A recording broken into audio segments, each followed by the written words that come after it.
Mars, once a warm, watery world with a thick atmosphere. Now, a cold, arid landscape with its atmosphere thinned out. What caused this transformation? Over billions of years, a relentless flow of particles from the sun, the solar wind, has slowly stripped away the Martian atmosphere, causing surface water to evaporate.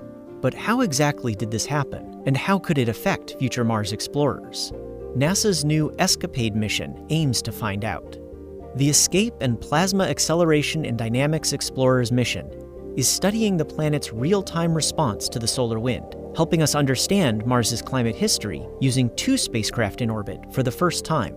Past missions that we've sent to Mars to understand the interaction of the solar wind with the planet have only been single spacecraft missions. So ESCAPADE gives us what you might call a stereo perspective, 2 different vantage points simultaneously. This will allow us to really make measurements we've never made before and to characterize the system in a way we couldn't characterize it before.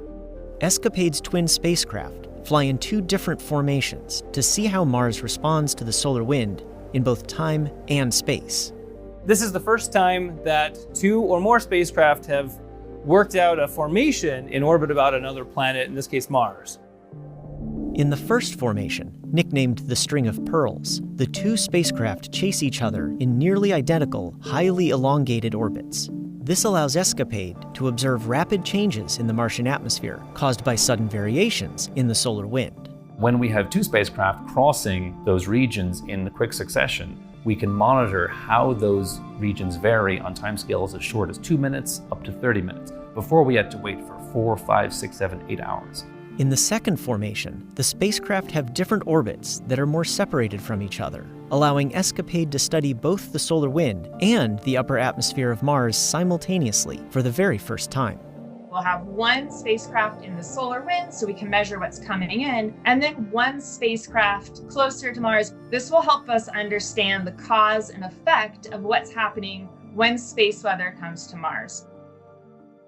ESCAPADE will not only fill gaps in the story of how Mars's atmosphere changed, it will also help us prepare to send human explorers to the Red Planet. For example, ESCAPADE will give scientists more details about Mars's ionosphere, a part of the upper atmosphere that future astronauts will rely on to send radio and navigation signals around the planet. Understanding how that ionosphere varies will be a really important part of understanding how to correct the distortions in those radio signals that we will need to communicate with each other and to navigate on Mars. ESCAPADE's work could also help keep future Mars explorers safe. Atmospheres can provide a shield that protect humans and other assets on the surface from things like solar radiation or intergalactic radiation. So it's important for us to understand how the atmosphere is changing in order for us to know what we have to do to protect humans and other assets we might put on the surface. In addition to new science, ESCAPADE is pioneering a new way to reach Mars. Previously, spacecraft launching to the Red Planet had to wait years for Earth and Mars to line up. However, ESCAPADE is launching into a unique orbit that loops around a region in space known as L2, roughly 1 million miles away. Then, it'll return and use Earth's gravity to slingshot itself to Mars. This allows ESCAPADE to launch early and wait in space until the 2 planets are in the right positions. This first-of-its-kind orbit will also make ESCAPADE the only spacecraft to ever pass through a distant part of Earth's magnetotail, before beginning its 10-month cruise to Mars and starting its cutting-edge work there.